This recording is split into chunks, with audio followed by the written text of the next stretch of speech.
Ada siapa tuh?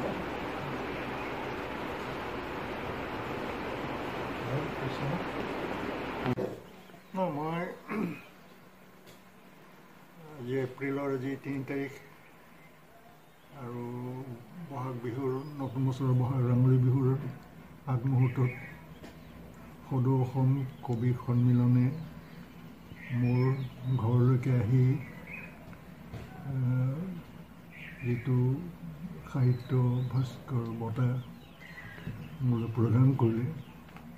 সেইটো মোৰ জীৱনৰ এটা ক'ব নোৱাৰা এটা আনন্দৰ বিষয় আৰু মই প্ৰকাশ কৰিবলৈ মোৰ শব্দ নাই কিয়নো মই নিজকে মই কবি বুলি নকৈয়ে কবিতা লিখাও নাই গতিকে সদৌ অসম কবি সন্মিলনে অসমৰ কবিসকলে মোক কিয় এনেধৰণৰ এটা মানে সন্মান প্ৰদান কৰিলে মই ভাবিব পৰা নাই কিন্তু তথাপিতো মই তেখেতসকলে মোৰ বা অসম কবি সন্মিলনৰ সকলো কবিসকলকে মোৰ শ্ৰদ্ধা জনাইছোঁ শুভেচ্ছা জনাইছোঁ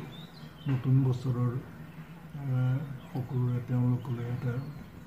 শুভেচ্ছা জনাইছোঁ যে আগলৈকো যেন যিহেতুকে মই পাহাৰৰ গতিকে কবি পাহাৰৰ হওক ভৈয়ামৰে হওক এই সকলোবিলাকৰ হৃদয়ৰ কথাবিলাক একেই গতিকে মই সেইটোৱেই মই অনুভৱ কৰোঁ যে কবিসকলৰ হৃদয়ৰ কথাবিলাক পাহাৰৰ কবিয়ে হওক ভৈয়ামৰ কবিয়ে হওক হৃদয়ৰ যিখিনি আবেদনবিলাক আৱেগ অনুভূতিবিলাক একেই গতিকে মানুহৰ এই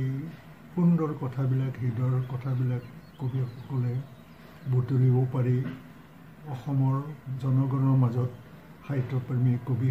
প্ৰেমীসকলৰ মাজত কবিতা কাব্য যি ভাল পায় সেইসকলৰ মাজত হৃদয়ৰ কথাবিলাক বিলাই দিব পাৰিছে ইয়াতকৈ আৰু ডাঙৰ এটা সাহিত্যৰ এটা ডাঙৰ কি ঘটনা হ'ব পাৰে গতিকে মই সঁচাকৈ মই নিজে অভিভূত হৈছোঁ মোৰ ঠিকেই আছে মোৰ বয়সৰ লগে লগে এইবোৰ হৈয়ে থাকিব তথাপিতো মই আজি নিজে এই বঁটাটো গ্ৰহণ কৰিবলৈ পাই মই সঁচাকৈ আনন্দিত হৈছোঁ আৰু যিসকলে আজি ইমান দূৰৰ পৰা আহি আমাক বিশেষকৈ মোৰ এই যিটো বঁটা প্ৰদান অনুষ্ঠানত সহযোগ কৰিছে মই সেইসকলকো মই আন্তৰিক অভিনন্দন জনাইছোঁ ধন্যবাদ আজি ৩৬ বছৰ আগতে পথাৰৰ কবি পৃথিৱীৰ কবি ৰাম গগৈদেৱে প্ৰতিষ্ঠা কৰিছিল সদৌ অসম কবি সন্মিলনৰ মূল উদ্দেশ্য হৈছে যে কবিতাক মানুহৰ মাজলৈ লৈ যোৱা মানুহৰ হৃদয়ৰ ভাষা মুখৰ ভাষা যাতে কবিতা হৈ পৰে আজি আমাৰ বাবে এটা গৌৰৱৰ দিন যে সদৌ অসম কবি সন্মিলনে শ্ৰদ্ধাৰ সাহিত্যিক ৰংবং তেৰং চৰকা আমাৰ সৰ্বোচ্চ সন্মান সাহিত্য ভাস্কৰ বঁটা প্ৰদান কৰা হৈছে আমি পূৰ্বতে এই বঁটা নবেধাখ্য ছাৰ আমাৰ লক্ষীনাথ বৰা ছাৰকো দিছিলোঁ আমি এই বঁটা কেৱল কবিতাৰ লগত চৰ্চা কৰা ব্যক্তিকে নহয় যে অসমীয়া সাহিত্য জগতখনলৈ যিসকল বৰেণ্য ব্যক্তিয়ে অৱদান আগবঢ়াইছে তেখেতসকলক আমি এই সন্মানেৰে সন্মানিত কৰি আহিছোঁ আমাৰ বাবে সৌভাগ্যৰ কথা যে ছাৰৰ অসুখীয়া দেহাৰে আমাৰ যি মধ্যকালীন অধিৱেশনত তেখেতে বঁটাটো গ্ৰহণ কৰিব পৰা নাছিল তেখেতৰ শুভেচ্ছা বাণীৰে আমাক শুভেচ্ছা জনাইছিল আৰু আজি আমি আমাৰ কাৰ্বি আংলং জিলাৰ মাননীয় সভাপতি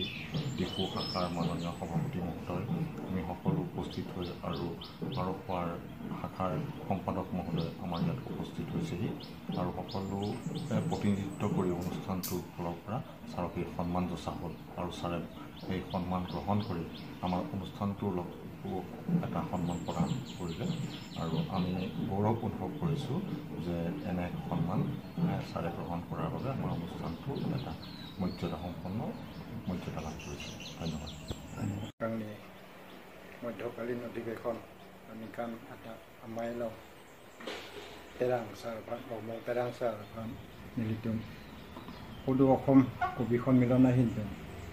সাহিত্য ভাস্কৰ ভৰণৰ এই mal alang li halang sar ni orendo la ba na de tong no ne de lo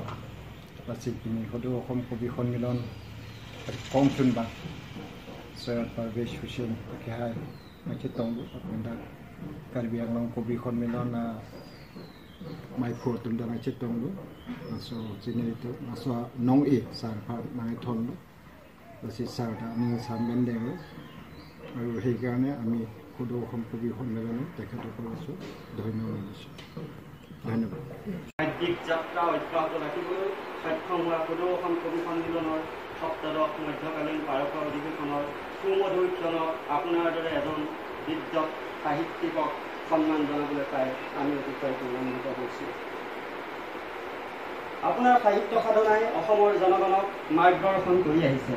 আপোনাৰ সৃজনীশীল চিন্তন মনন অসমীয়া সমাজ জীৱনৰ বহুমূলীয়া সম্পদ।